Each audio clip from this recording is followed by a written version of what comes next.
In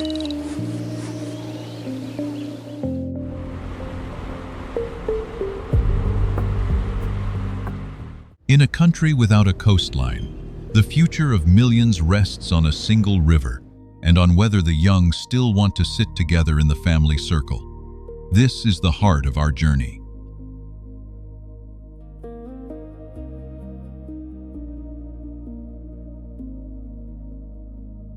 This is Paraguay, a landlocked nation in the center of South America.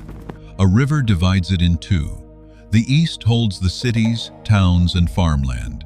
The west is the vast, hot, dry Gran Chaco.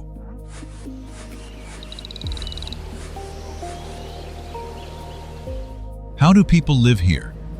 This video follows how they start their day, make a living, care for one another, send their children to school, and face the choices confronting the young.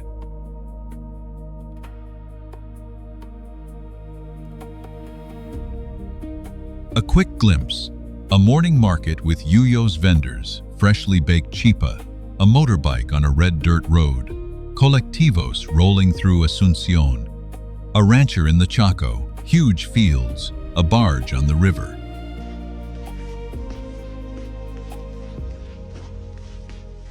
Behind it all are children in a classroom, a grandmother making lunch, a young adult on a video call, home. This is not just a scenic travel film. It is the story of how a society works, day after day, from the dinner table to international trade.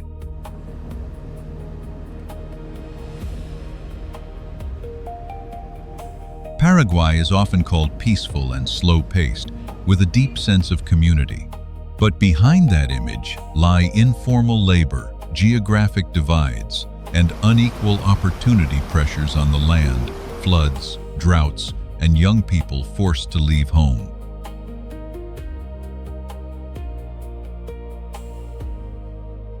If the most beautiful thing about Paraguay is how it keeps people close, what happens when the future forces them apart?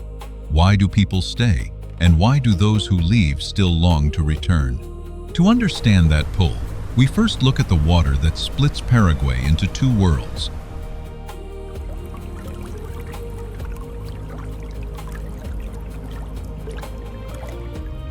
Viewed from above, Paraguay is tucked away between Brazil, Argentina, and Bolivia. The gentle Paraguay River flows right through it, splitting the country into two distinct spaces. The east is more humid, packed with cities, towns, farmland, and a dense network of roads. The west is the Gran Chaco, a hot and semi-arid region.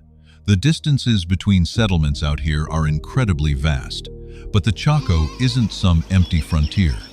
It is a land of cattle ranches, dry forests, and communities with a distinct history, where water and transportation are a matter of survival.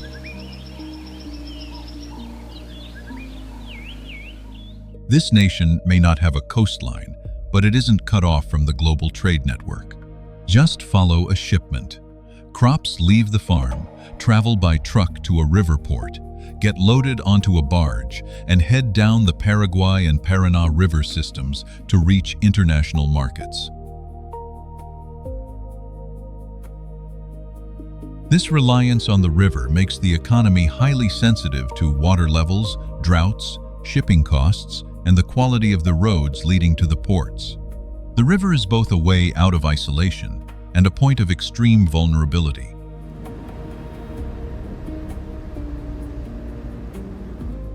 Zooming in from the map down to a family's daily experience, we see a farmer waiting for rain, a truck driver waiting for the dirt road to dry, and a vendor waiting for a delivery from the countryside.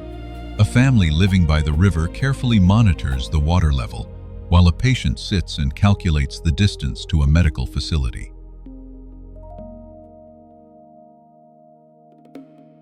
The reality of being a landlocked nation isn't just about geography. It shows up directly in the price of goods, transit times, job opportunities, and access to basic services. Nature sets the clock for daily life.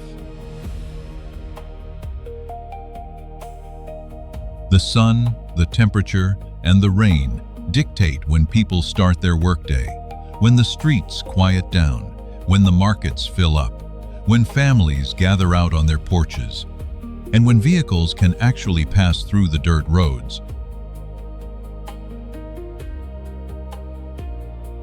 How does a country divided by its geography manage to maintain such a close-knit sense of community? A map can only tell us where the people of Paraguay live, but just one morning in a local neighborhood shows how they truly live.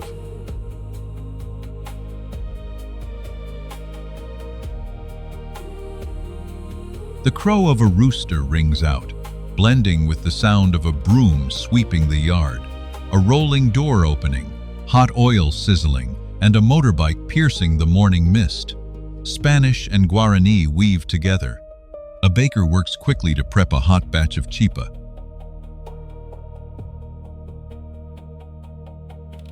A vendor carefully arranges their goods. Workers rush to catch a colectivo to their jobs, while children get ready for school. A family carefully prepares a jug of tereré to carry them through the day. We shouldn't just say that Paraguayans live a simple life. Look closely at all the hard, daily labor required to keep that simplicity alive.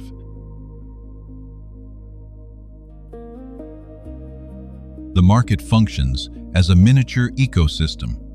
Fresh produce is unloaded from trucks.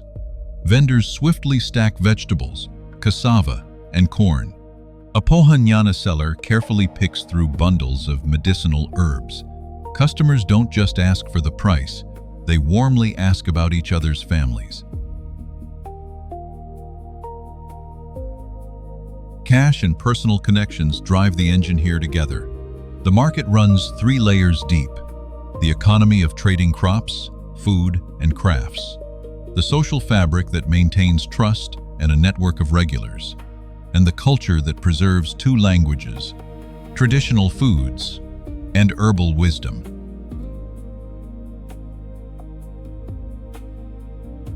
Tereré is never just a drink. Someone had to grow it, harvest it, prep it, haul it to the market, and sell enough of it to feed their own family.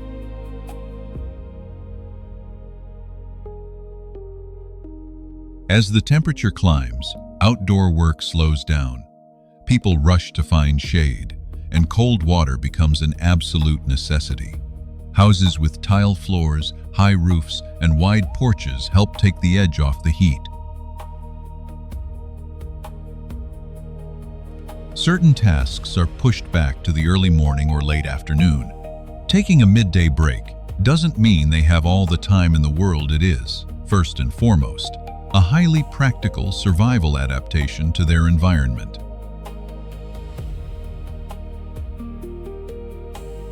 Tereré makes a second appearance: the clink of ice against the thermos, the crushing of pohañana, the generous pour of ice-cold water. The guampa cup is gently passed to the next person. This time, the purpose of tereré shifts entirely from beating the heat to an act of sharing.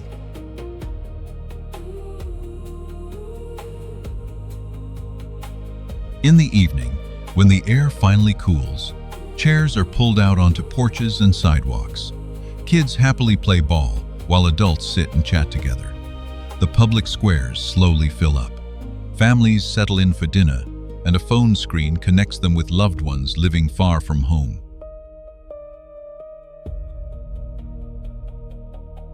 The quietness of Paraguay should never be mistaken for a lack of activity.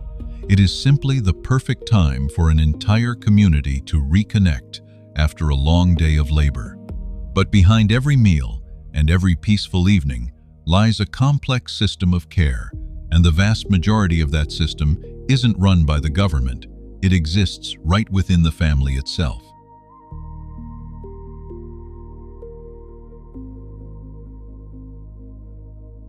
Under a typical roof in Paraguay, you'll find grandparents, parents, children, and relatives living close together. Everyone has a role to play. The adults go out to earn a living, the grandparents look after the kids, and others take care of the cooking. Whoever has a motorbike will drive the kids to school or take a sick relative to the doctor. Incomes from different sources are pooled together. While this isn't the structure of every single family, it's a highly common model that's easy to spot across communities. Behind that structure is the often invisible labor of caregiving. It's cooking, doing the laundry, watching the kids, tending to the elderly, prepping every single pill, shopping at the market, tracking expenses, and keeping in touch with the entire extended family. Most of this work doesn't generate any cash, but if it stops, the other members wouldn't be able to go out and work. When a grandmother stays home to watch her grandkids so their parents can go out and make a living, is that just family love? Or is it also a massive, uncounted part of the economy?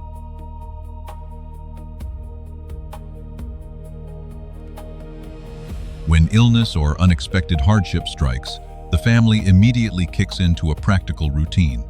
They recognize a loved one needs care, scramble to find transportation, calculate the costs, and ask someone to watch the kids or cover a work shift. They pool together money, food, or any kind of help they can get.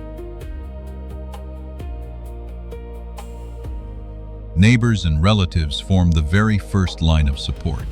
Without romanticizing it at all, this family network is an incredible strength, but it sometimes has to shoulder functions that official services cannot yet fully provide.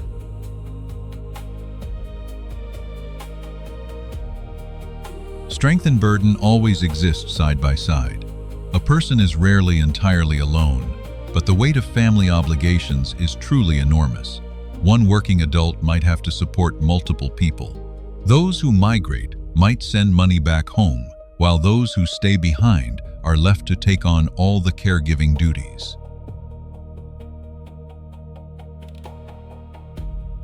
Closeness brings safety, but it also creates some of the heaviest pressures of responsibility. If more and more young people leave, who will step up to maintain this invaluable care network? Family keeps people tightly bound together.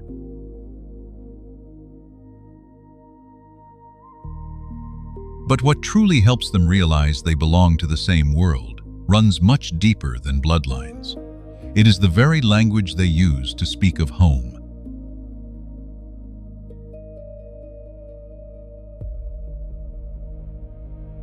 The Paraguayan Constitution recognizes Spanish and Guaraní as its two official languages. In daily life, language is used with incredible flexibility. Spanish is typically used for administration, schools, and business transactions. Guaraní is reserved for family, humor, and raw emotion. People effortlessly switch back and forth between the two languages right in the middle of a single conversation. But not everyone uses language in the exact same way. The extent to which either is used constantly shifts depending on the region, the family, the generation, and the context.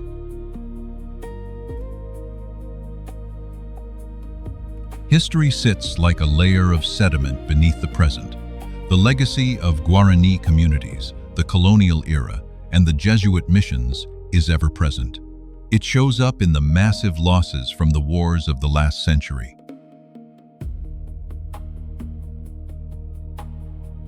It is the Chaco War and the Stroessner regime that lasted from 1954 to 1989.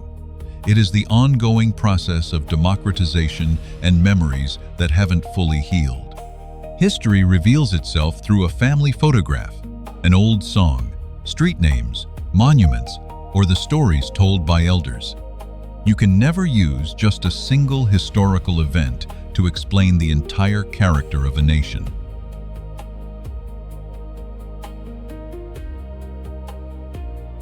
The drink tereré acts as a living archive. People pick out poañana, crush the herbs, and mix them into cold water.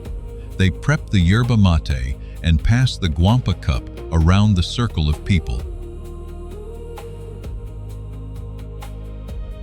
This holds three profound meanings: adapting to the climate, passing down knowledge between generations, and inviting someone to step into the community.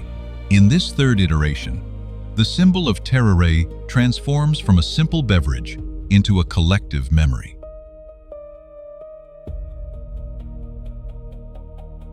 While the Guaraní language is widely spoken, indigenous Guaraní communities are specific, distinct groups. Out in the Chaco, you'll find other peoples like the Ayorio, Nivacle, or Engset. We shouldn't call all Paraguayans indigenous, nor should we let this bilingual identity overshadow the real struggles these indigenous communities face over land, water, and basic services.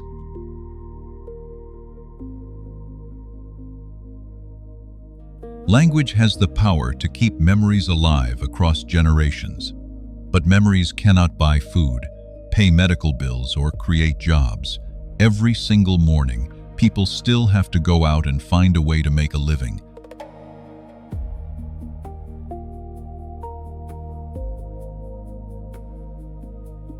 Two economies coexisting side by side create a striking picture of contrasts. On one side, massive machinery out in the fields, trucks hauling goods to warehouses, and barges carrying cargo out to international markets. The second backdrop is the chipa vendor, the family-run shop, the mechanic, the market trader, and the laborer hired through word of mouth. These two worlds are not entirely separate.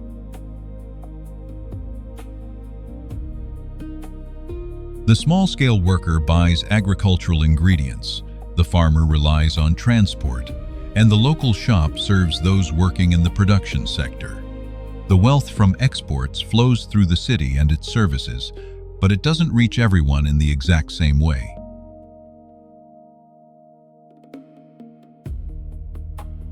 Let's follow the journey of a meal from the land to the dinner table, featuring mandioca, corn, cheese, a meat dish or soup, and a piece of chipa or sopa paraguaya. Every single ingredient is carefully grown or sourced, then transported to the markets. Vendors set their prices. A family will prioritize their food choices based on a tight budget.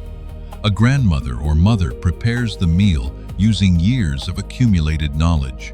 Finally, everyone sits down to eat together.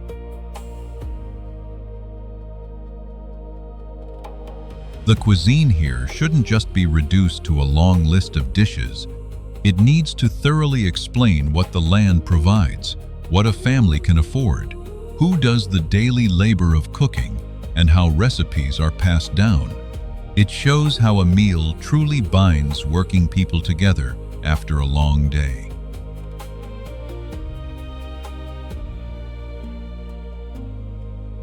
Just follow a vendor or a freelance worker for a day. They wake up incredibly early, buy their materials, and head to their selling spot. Their work is entirely dependent on the weather and the number of customers. Their income is never guaranteed.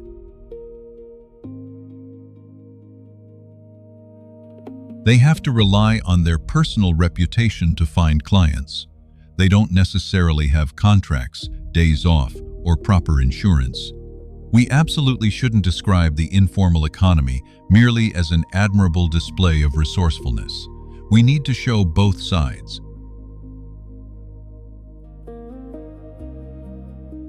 The flexibility and freedom mean workers can create their own opportunities.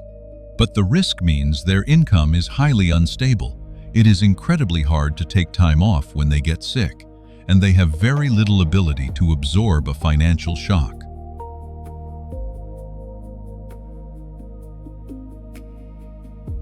Broadening the picture to Asunción, we find a hub of administration, education, services, business, and informal labor, alongside neighborhoods with drastically different living conditions. Ciudad del Este is a center for cross-border trade, a constant flow of people and goods, heavily influenced by Brazil and Argentina in a truly multilingual space. Hydroelectricity creates a stark contrast between massive dams and power lines. and a remote classroom, clinic, or rural road desperately needing investment. Why is it that energy can travel hundreds of miles through a wire, yet opportunities don't always flow just as easily?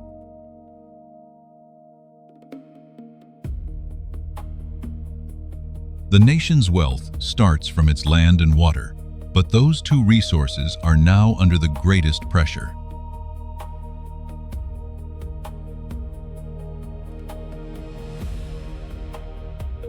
The Gran Chaco region is by no means just an empty, silent void on the map.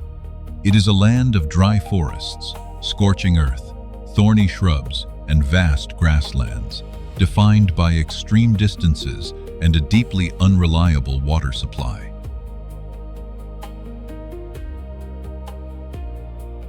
But most importantly, it is a place where people live and work indigenous communities, cattle ranchers, laborers, teachers, and healthcare workers, all dwelling in settlements with their own distinct histories. According to the United Nations, the Gran Chaco is home to about half of Paraguay's indigenous population, with 14 distinct groups now directly facing mounting environmental, climatic, and socio-economic risks.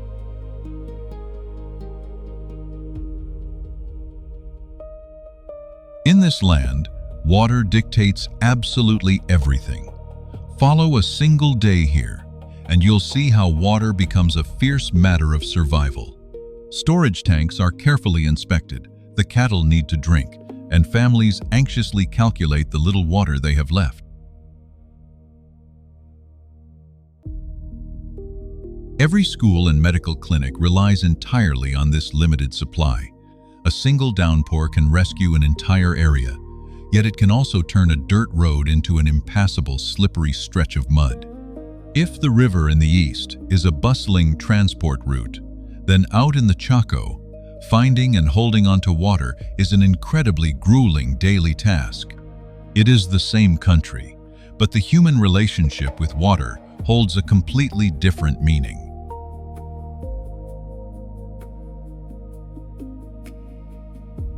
What does development bring, and what will it take away?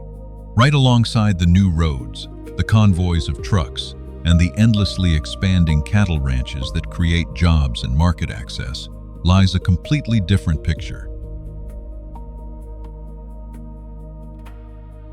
It is a picture of fragmented forests, shrinking habitats, mounting pressure on indigenous lands, and a demand for water that is greater than ever before. Lands that were once isolated are now changing far too quickly. We absolutely shouldn't conclude that all development is harmful.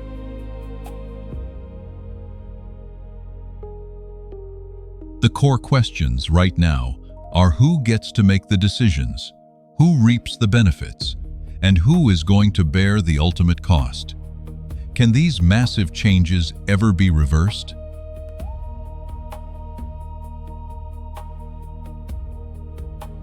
Climate change shows up in every single action.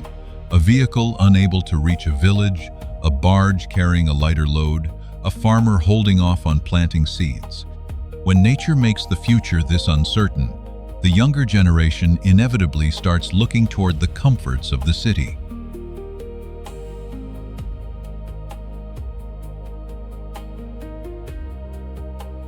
The journey of a young person often begins very early. They leave home, walking, riding a motorbike, or taking a bus to reach school in a town or city.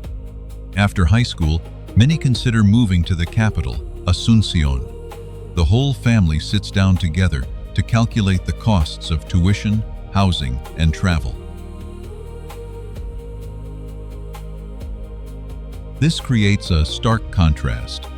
Back in the countryside, young people have their families, a deep sense of belonging, and a community where they are truly known. In the city, they find schools and wide-open opportunities, but they also run into overwhelming costs, pressure, and anonymity. Not every rural youth actually wants to leave.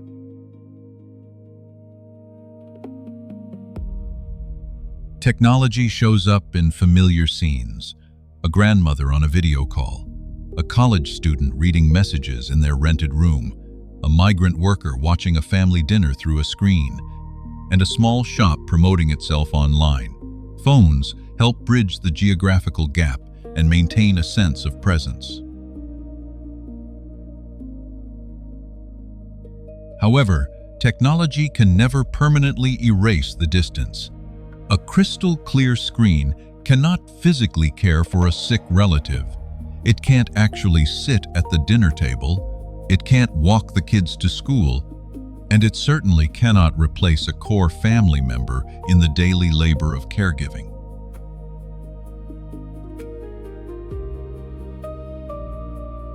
Young Paraguayans face three major choices. They can stay to keep their family close, but accept a limited job market. They can move to the city for education and a career, but leave behind a familiar and incredibly tight-knit community network.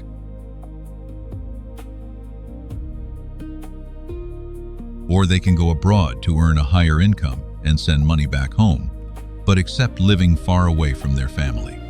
Migration isn't always just a loss. Sometimes it is a massive economic strategy for the entire family.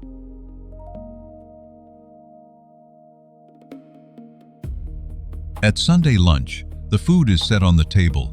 Everyone sits closely together, but one chair is left empty. A phone is propped up so someone can join from afar.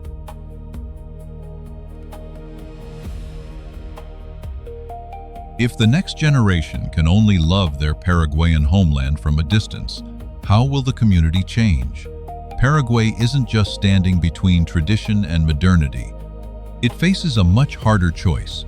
It must change to keep its people from leaving. But if it changes the wrong way, it might destroy the very reason that makes them truly want to return.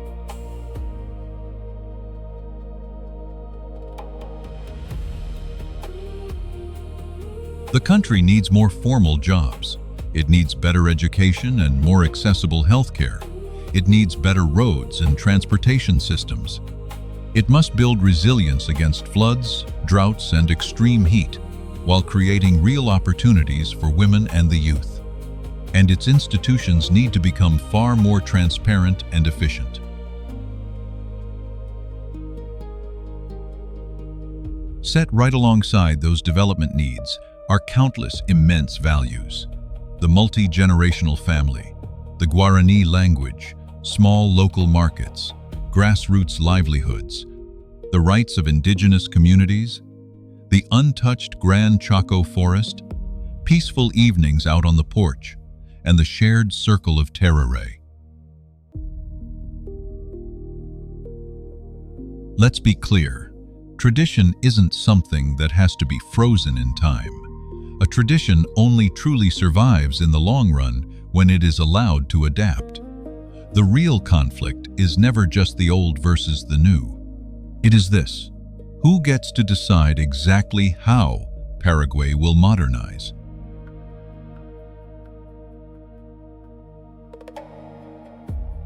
Let's go back to the asado, or that Sunday lunch. A grandmother is busy prepping a familiar dish. Kids are happily running around. Tereré is being passed from hand to hand, and a young adult appears on a phone screen.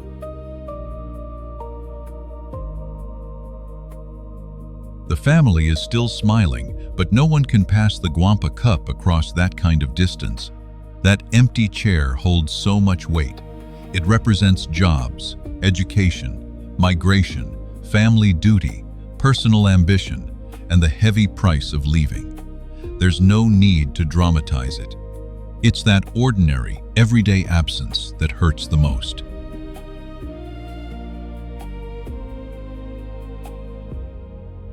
People choose to stay or return for the sake of their family, their language, their land, the feeling of being truly known, a pace of life that actually makes room for human beings, and a deep desire to build a better Paraguay.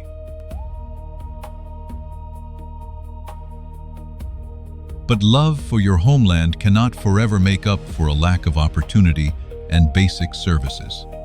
So, the question is no longer whether Paraguay should cling to its past or choose the future. The real question is whether this nation can build a future where its people don't have to leave behind everything they love just to find a better life.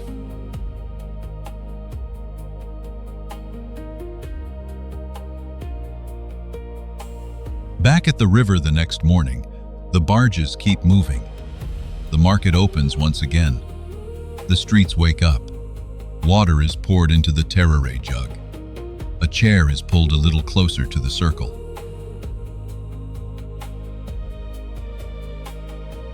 Paraguay isn't standing still.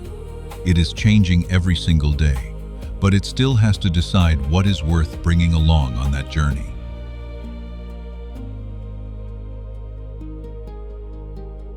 A quiet life never just happens on its own. It is held together by labor, responsibility, memory, and the people who still choose to sit down together.